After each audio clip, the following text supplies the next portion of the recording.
Bicara melapangkan kapasitas artinya kecakapan yang ditingkatkan, kekuatan yang diperbesar, kemampuan yang dikembangkan, dan muatan yang diperlebar. Nah, Tuhan mau agar Anda mengembangkan kapasitas agar saudara bisa menerima anugerah dan kepercayaan dari Tuhan yang lebih besar lagi.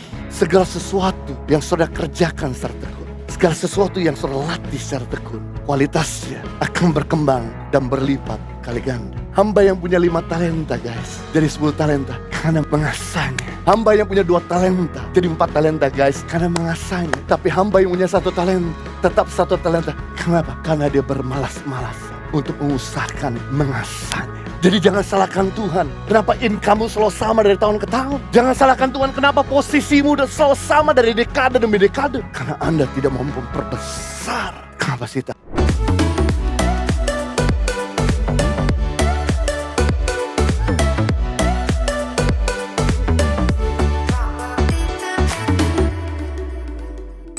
Kalau sudah senang dengan sebuah judul khotbah, saya mau sampaikan pada ibadah sore hari ini dengan tema melapangkan kualitas dan kapasitas kita.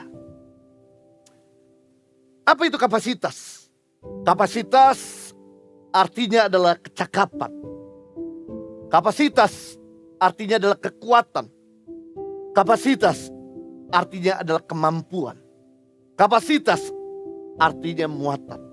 Bicara melapangkan kapasitas artinya kecakapan yang ditingkatkan, kekuatan yang diperbesar, kemampuan yang dikembangkan, dan muatan yang diperlebar. Tuhan mau untuk kita mengembangkan kapasitas agar Anda bisa menerima anugerah dan berkat dari Tuhan yang lebih besar. Kebetulan di depan saya ini ada 2 botol. 1 botol dengan volume atau kapasitas yang kecil, dan 1 botol dengan volume dan kapasitas yang besar. Botol yang pertama cuman bisa menampung sekitar 330 ml air saja. Lebih daripada itu dia tumpah. Dia tidak lagi bisa menampungnya. Tapi botol yang kedua, dia bisa menampung kapasitas yang lebih besar dengan 600 mililiter. Nah, Tuhan mau agar Anda mengembangkan kapasitas agar saudara bisa menerima anugerah dan kepercayaan dari Tuhan yang lebih besar lagi. Mari kita lihat firman Tuhan merupakan sebuah kehendak Tuhan, yang merupakan sebuah perintah Tuhan untuk kita melapangkan kemampuan kita. Yesaya pasal 54 ayat 2 dan 3. Lapangkanlah tempat kemahmu, bentangkanlah tenda tempat kediamanmu, janganlah menghematnya. Pancangkanlah tali kemahmu dan pancangkanlah kokoh patok-patokmu. Sebab engkau akan mengembang ke kanan dan ke kiri, keturunanmu akan memperoleh tempat bangsa-bangsa dan akan mendiami kota-kota yang sunyi. Yang menarik, sebelum kita melapangkan kapasitas, maka Tuhan tidak bisa memberkati kita lebih besar.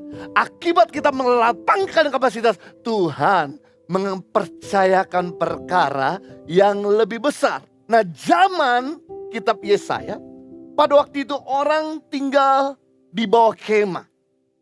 Karena sulit air, maka mereka tinggalnya nomaden.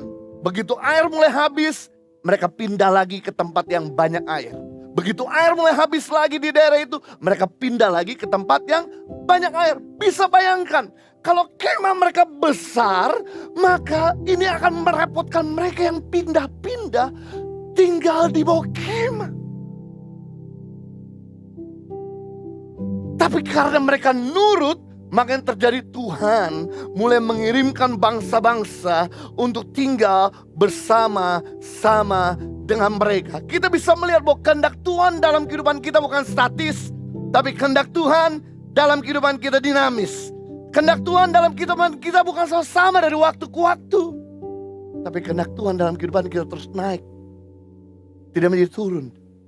Jadi kepala, tidak menjadi terdahulu dan tidak menjadi kemudian. Namun masalahnya, sesuatu yang semakin berkembang Bapak Ibu Saudara tidak pernah datang secara otomatis. Sesuatu yang makin mekar tidak pernah datang begitu saja.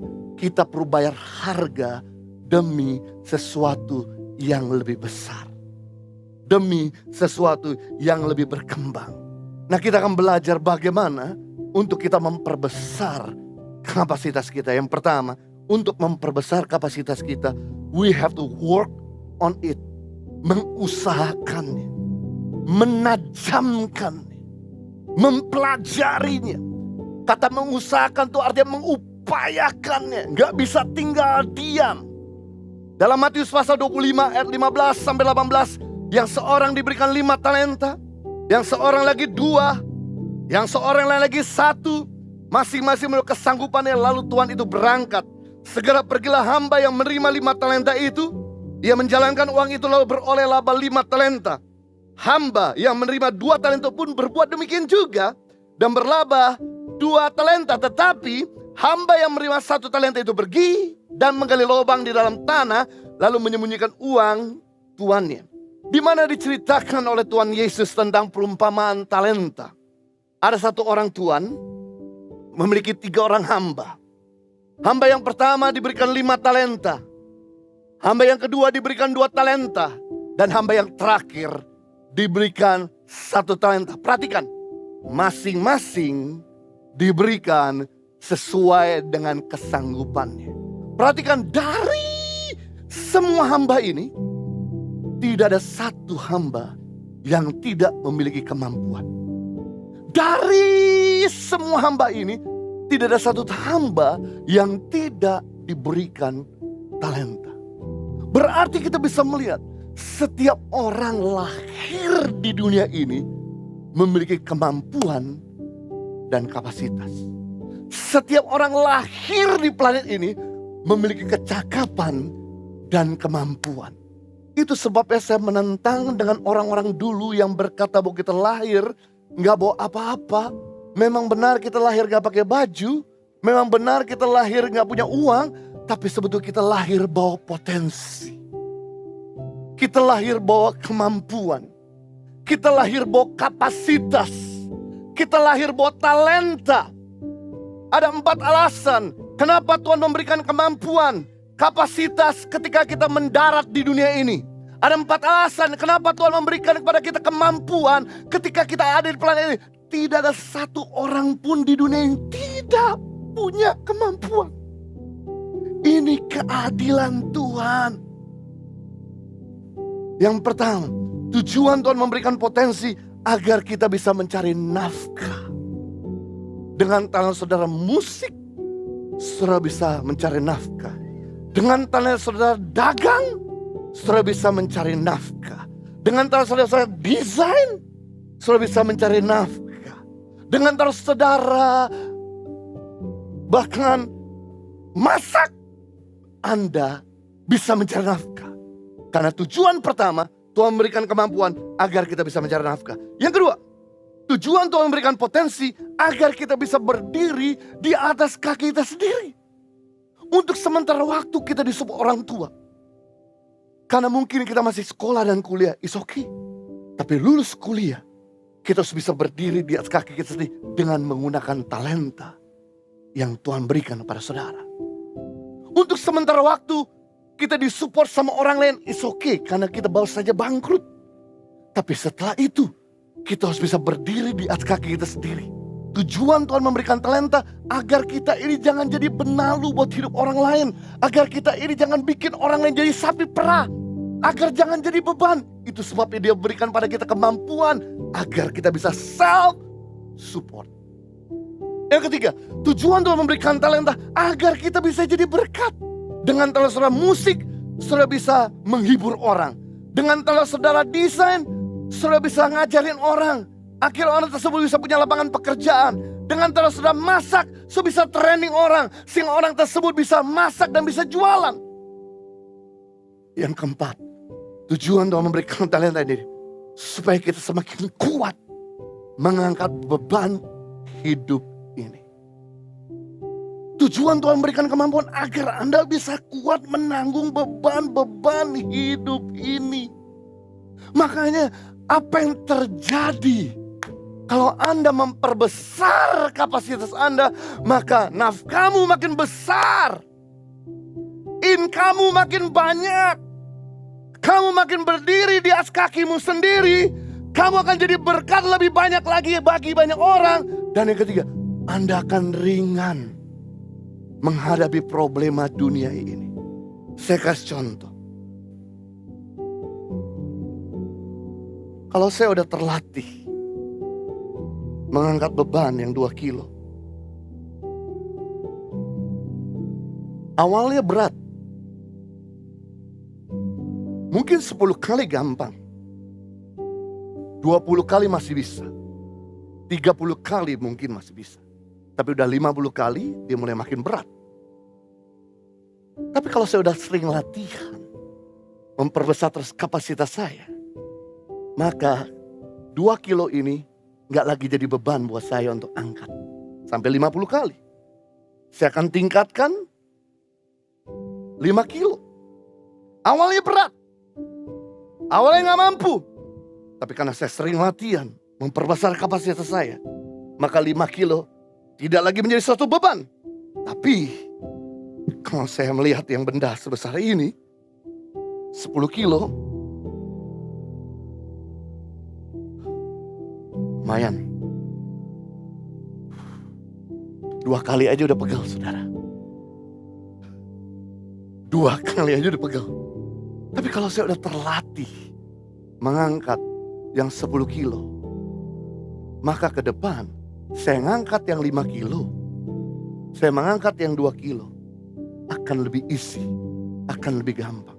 Makanya kenapa Tuhan mau untuk kamu memperbesar kapasitas, agar nanti waktu kamu ketemu dengan beban-beban, bukan lagi menjadi sesuatu yang beban, bukan sesuatu yang berat, tapi ringan untuk Anda angkat.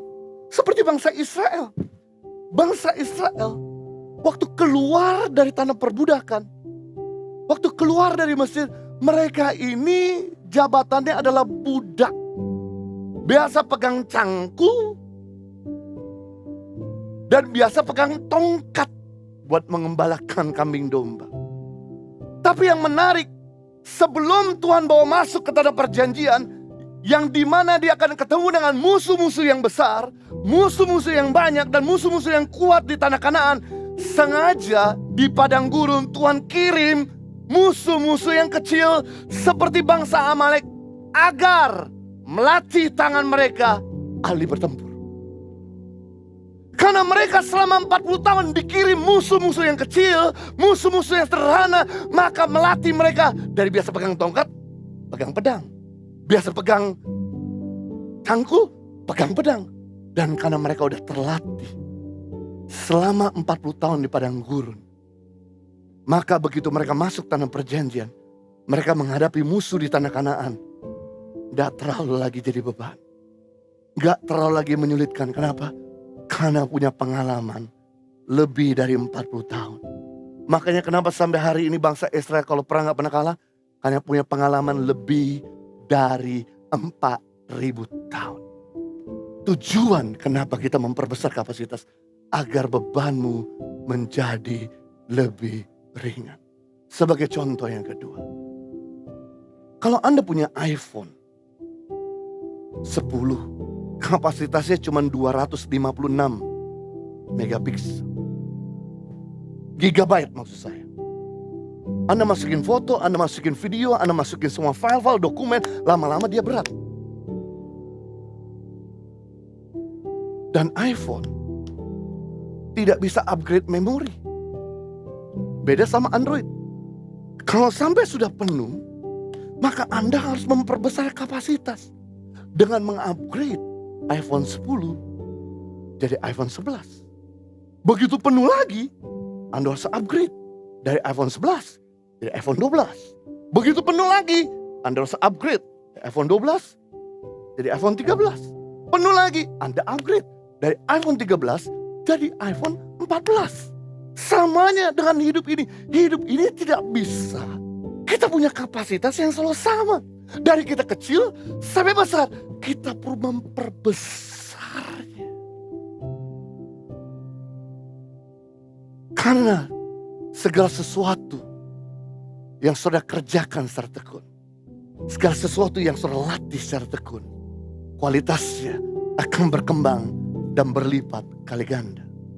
Saudara, saya bukan lahir dari keluarga pemusik, karena saya tidak bisa main musik.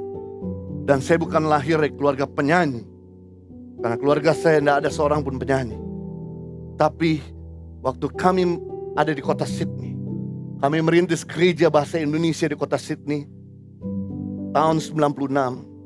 Kami menjalankan gereja itu dari mulai 22 orang, minggu depannya 40 orang, minggu depannya 60 orang, minggu depannya 80 orang, minggu depannya 100, 120, kemudian sampai 300. Dan di sana tidak ada pemimpin pujian. Saya harus latihan nyanyi untuk belajar memimpin pujian. Karena latihan tiap hari, karena exercise tiap hari, maka dari yang tadinya tidak bisa nyanyi, jadi bisa nyanyi. Karena di Komsel tidak ada yang main gitar, saya latihan gitar setiap hari. 6 bulan kemudian, saya bisa main gitar. Ada seorang maestro gitar pernah ngomong sama saya begini, Jo, satu hari kamu tidak main gitar, dirimu kamu tahu kamu tidak main gitar. Kenapa kamu main? Ada salahnya. 1 minggu kamu gak main gitar, tim band kamu tahu bahwa kamu tidak main gitar, kamu tidak latihan gitar karena kamu main, ada salahnya. Tapi 1 tahun Jo, kamu gak latihan gitar, seluruh jemaat tahu bahwa kamu gak latihan. Apa saja yang kita kerjakan secara tekun, kualitasnya akan meningkat dan berlipat kali ganda. Saudara, siapa yang menyangka dengan Wolfgang Amadeus Mozart, seorang jenius dari Austria, usia 6 tahun sudah tur keliling Eropa untuk bermain biola dan piano di depan para bangsawan. Rahasia Mozart itu menghabiskan waktunya 3.500 jam untuk berlatih sebelum usia 6 tahun. Sebelum usia 6 tahun dia udah main biola 3.600 jam.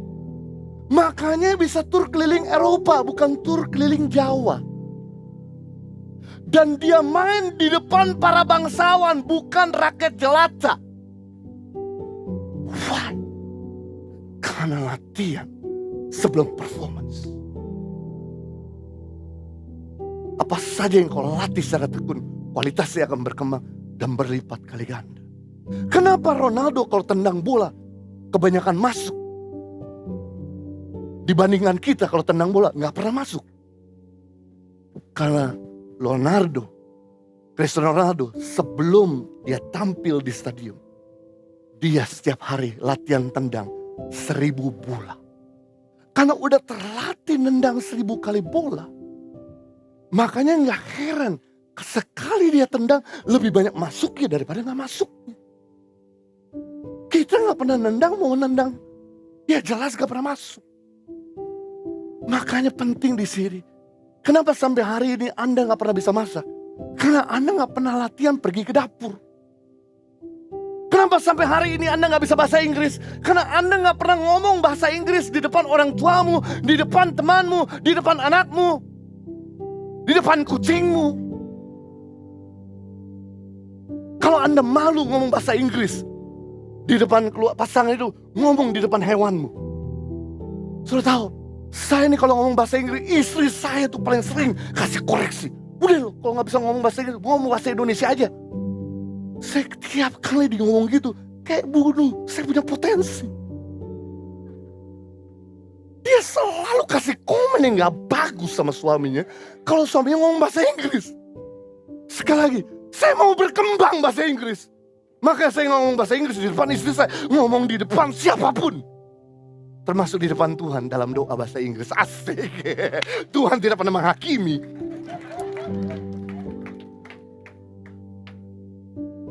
We have to work in. Hamba yang punya 5 talenta guys, jadi 10 talenta karena mengasahnya. Hamba yang punya 2 talenta jadi 4 talenta guys, karena mengasahnya. Tapi hamba yang punya 1 talenta tetap 1 talenta. Kenapa? Karena dia bermalas-malasan untuk mengusahakannya, mengasahnya. Jadi jangan salahkan Tuhan. Kenapa income selalu sama dari tahun ke tahun?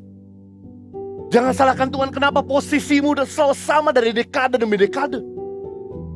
Karena Anda tidak mau memperbesar kapasitas. Yang kedua, bagaimana kita memperbesar kapasitas kita? Memiliki naluri dipimpin Roh Kudus. Have instinct to increase. Lumayan kan bisa bahasa Inggris. Saya slip-slipin loh poin-poin saya pakai bahasa Inggris. Karena saya nulis tidak di depan istri saya. Kalau saya nulis di depan istri saya pasti di komentar. Saya nulis di hadapan Tuhan saja. Sama Google, search. Google untung gak pernah menghakimi, saya bersyukur sama Google. Mengencourage. Saya gak tahu ejaannya, tinggal press speaking. Pronunciation. Matius pasal 25 ayat 14 sampai 15. Sebab hak kerajaan sorga sama seperti seorang yang mau pergian ke luar negeri. Yang memanggil hamba-hambanya dan mempercayakan hartanya kepada mereka. Yang seorang diberikan 5 talenta, yang seorang lagi 2, yang seorang lagi 1. Masing-masing menurut kesanggupannya. Lalu ia berangkat. Ini Tuhan ini kurang ajar banget. Karena begini, Tuhan ini punya 3 orang hamba. Hamba yang pertama diberikan 5 talenta, hamba yang kedua diberikan 2 talenta, hamba yang terakhir diberikan 1 talenta. Setelah diberikan, Tuhan itu langsung main cabut. Gak ada direction. Gak ada arahan. Gak ada target. Jadi si hamba ini harus mikir sendiri. Apa yang saya harus lakukan? Hamba yang punya 5. Kemudian dia coba mengembangkannya dengan baca buku, searching di Google, tanya teman-teman, talentanya berkembang jadi 6. Kemudian melatih lagi, talentanya jadi 7. Dia minta Roh Kudus pimpin, talenta berkembang jadi 8, 9, akhirnya 10. Hamba yang punya 2 talenta stuck. Aduh, saya susah banget mengembangkan. Saya susah sekali untuk meningkatkan. Sedangkan temennya yang punya 1, begitu stuck. Dia kemudian tidur santai-santai. Dan kemudian ngomongin pemimpinnya. Pemimpin saya tidak adil. Dia diberikan 5, dia diberikan 2, kenapa saya 1? Lalu kemudian suara teman yang punya 1 ini keras sekali. Dan berkata sama teman yang punya 2, udahlah, jangan kau kembangkan. Udah ikutin saya aja, kita santai-santai, kita relax, kita nonton aja Fast Furious 10, kita nonton aja Galaxy Guardian 3, kita santai, ngapain kita kembangkan kapasitas. Buktinya dia gak pernah kasih arahan buat kita. Pemimpin model apa dia? Tapi kemudian yang menarik, dia dipimpin sama Roh Kudus daripada Tuhan. Gimana nih untuk mengembangkan kapasitas? Kok dia bisa berhasil? Kok yang ini gagal tetap 1, yaitu berkembang. Dan kemudian saya senang, hamba yang punya 2 ini dipimpin sama Roh Kudus untuk belajar dari hamba yang punya 5 talenta. Alkitab mengatakan di dalam Matius pasal yang ke-25 ayat 17, hamba yang menerima 2 talenta itu pun berbuat demikian juga dan berlaba 2 talenta. Berbuat demikian juga. Artinya berbuat seperti hamba yang punya 5. Kalau dia berbuat seperti hamba yang punya 1, talentanya tetap 2. Karena dia berbuat seperti hamba yang punya 5, maka talentanya berkembang dari 2 menjadi 4. Hei, saya mau beritahu sama saudara, it doesn't matter kita lahir dari keluarga kere. It doesn't matter kita gak pasti bicara. It doesn't matter. Mungkin kita gak punya pendidikan yang tinggi. Selama kamu dipimpin Roh Kudus, selama kamu belajar dari orang-orang yang positif, maka talentamu yang nothing jadi something, yang zero jadi hero, yang minus jadi surplus, yang sedikit jadi banyak, yang kecil jadi besar. Yang percaya katakan amin. Saudara, waktu kami memulai gereja ini, di mana saya sama istri tidak punya pengalaman membangun gereja online maupun gereja onsite. Kami buta. Karena kami punya latar belakang hanya cuma seorang pembicara itinerary, pembicara undangan.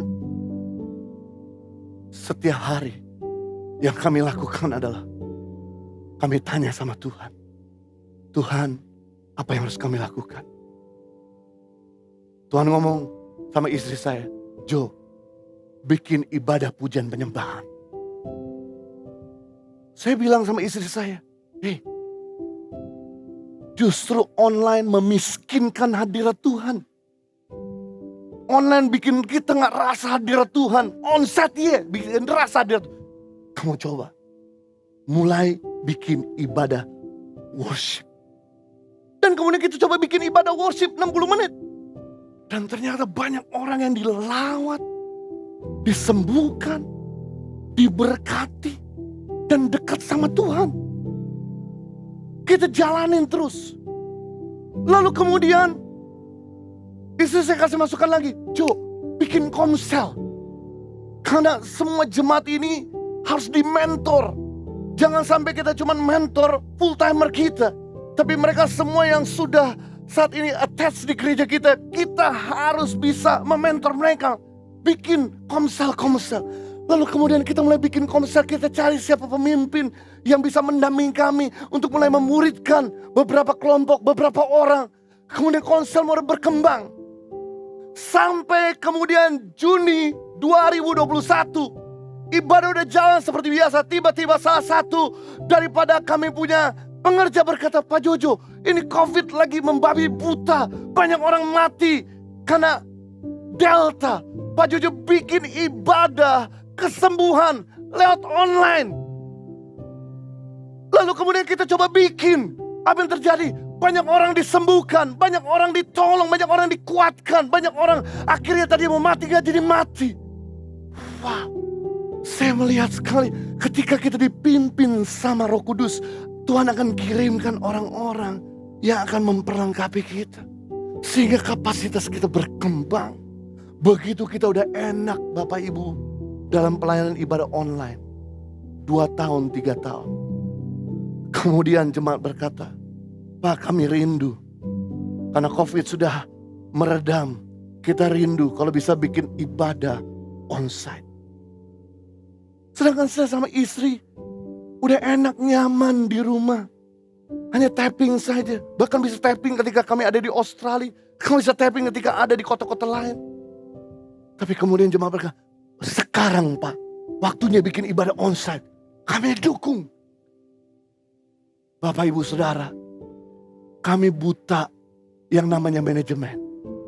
Tapi kemudian ketika kita mulai buka ibadah onsite, minggu pertama dihadiri oleh anggota Komsel 400 orang. Kemudian minggu depannya kita mulai buka untuk umum 500 orang. Minggu berikutnya berkembang lagi 600. Hari ini oleh anugerah Tuhan bisa 4 kali ibadah. Kalau kami tidak mau dituntun Roh Kudus, hanya cuma berdasarkan rasa nyaman kami, maka gak pernah ada gereja online dan gereja onsite. Saya rindu untuk setiap saudara, jangan dipimpin hanya rasa nyamanmu. Karena salah satu pekerjaan Roh Kudus adalah merusak rasa nyaman kita agar kita berkembang. Jadi selalu masih bersyukur kalau ada orang tuamu yang kasih arahan. Selalu masih bersyukur kalau ada pemimpin rohanimu yang dorong kamu. Selalu masih bersyukur kalau sampai ada Tuhan yang jorokin kamu sampai di bibir jurang untuk kamu lompat dan belajar terbang seperti anak Raja Wali. Karena memang Tuhan punya hobi. Itu merusak rasa nyaman kita agar kita berkembang. Yang ketiga, yang terakhir. Bagaimana kita memperbesar kapasitas kita? Terus menjadi berkat. Blessed to be a blessing. Matius 25 ayat 17. Hamba yang menerima 2 talenta itu pun berbuat demikian juga dan berlaba 2 talenta. Saudara tahu? Hamba yang punya 5 talenta bisa berkembang jadi 10 talenta. Hamba yang punya 2 talenta berkembang jadi 4 talenta. Masalahnya begini, dengan time frame yang sama, dengan jangka waktu yang sama, hamba yang punya 5 harus mengembangkan 2 kali lipat. Lebih banyak daripada hamba yang punya 2. Sementara dia harus sibuk mikirin untuk melipat gandakan 5 jadi 10. Daripada hamba yang punya 2 jadi 4 lebih gampang. Daripada 5 jadi 10. Sementara dia harus mikirkan 5 jadi 10. Di tengah-tengah, hamba yang punya 2 minta tolong. Tolong bantu saya dong. Supaya saya bisa berkembang seperti kau. Dalam hatinya, nanti saya gak kekejar dapat 10 talenta. Dalam hatinya, aduh, saya di tengah-tengah lagi sibuk untuk bisnis saya, kembangkan kemampuan saya. Kamu datang untuk minta tolong lagi sama saya. Tapi saya belajar dari hamba yang punya 5 ini. Dia tinggalkan sebentar kesibukannya dalam melipat gandakan. Dan dia tolong teman yang punya 2 ini. Bagaimana cara mengembangkan kemampuan. Itu sebabnya ketika tuannya itu datang. Kembali mengadakan perhitungan kepada para hamba-hambanya. Apa yang terjadi? Hamba yang punya 5 jadi 10. Dipanggilnya dan berkata, ini loh Tuan. Saya sudah kembangkan jadi 10. Wow. Kamu adalah hamba yang setia. Masuklah dalam kerajaanku. Dipanggil hamba yang punya 2. Dan kemudian dia menyerahkan talenta dari 2 jadi 4. Dan kemudian dia berkata, well done my good and faithful servant. Selamat buat hamba yang setia dan yang baik. Masuklah dalam kerajaan kekal. Kemudian dipanggil hamba yang terakhir. Yang punya 1. Kemari. Dan hamba yang punya 1 ini berkata, Tuhan, ini talenta yang Tuhan kasih. Saya kembalikan. Tuhan adalah Tuhan yang bengis dan jahat. Yang menuai di tempat Anda tidak pernah menabur. Tuhan itu marah. Lalu apa yang dilakukan sama Tuhan ini? Dia ambil talentanya itu. Dan dia serahkan kepada hamba yang punya 10. Kenapa Tuhan ini tidak memberikan pada hamba yang punya 4? Kenapa Tuhan ini harus memberikan pada hamba yang punya 10? Karena hamba yang punya 10, dia mau bayar harga. Di tengah-tengah sibuk mengembangkan kapasitas, dia juga ngajarin temannya. Yang 2 jadi 4. Itu sebabnya talentanya diberi tambahan yang baru oleh Tuhan. Saya mau kasih tahu, orang yang murah hati beroleh kemurahan. Lawan daripada murah hati adalah mahal hati. Orang yang mahal hati, maka dia tidak akan beroleh kemurahan. Jaminan keamanan finansial di musim krisis adalah murah hati. Ada orang menebar harta begitu luar biasa, selalu berkelimpahan. Tapi ada orang menahan harta luar biasa, selalu berkekurangan. Berarti kita bisa melihat cara melipat gandakan kemampuan. Kita harus belajar untuk menyalurkan. Belajar untuk membagi. Belajar untuk bisa menolong orang lain. Ini prinsipnya, apa yang Anda tabur, Anda tuai. Waktu Anda menabur doa, Anda menuai didoakan. Waktu Anda menabur tenaga, Anda menuai kesehatan. Waktu Anda menabur harta, Anda menuai harta. Waktu Anda menabur perhiasan, Anda menuai perhiasan. Waktu Anda menabur ilmu, Anda menuai ilmu. Apa yang Anda ingin kembangkan, taburlah di sana. Kalau saya mau mengembangkan ilmu saya harus jadi hamba Tuhan yang tidak pelit untuk membagi ilmu. Tidak pelit untuk mengajar ilmu. Agar saya menuai banyak ilmu. Kalau saya mau menuai kesehatan, saya harus jadi orang yang juga menabur tenaga, menolong orang lain. Kalau saya pengen menuai doa, saya harus jadi orang yang suka mendoakan orang. Saudara, saya di sini tidak pernah meminta satu orang pun untuk mendoakan saya. Tapi karena saya bersama istri setiap minggu mendoakan saudara sebagai jemaat dan pengerja. Kemudian pengerja yang merasa diberkati dengan didoakan. Ketika diberi kesempatan untuk berdoa di depan umum, dia doakan gembalanya.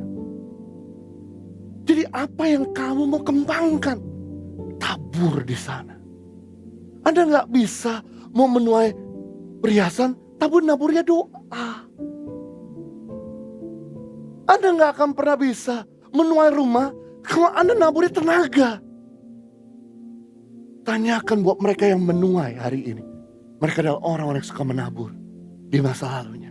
Saya rindu untuk setiap kita jadi orang yang generous.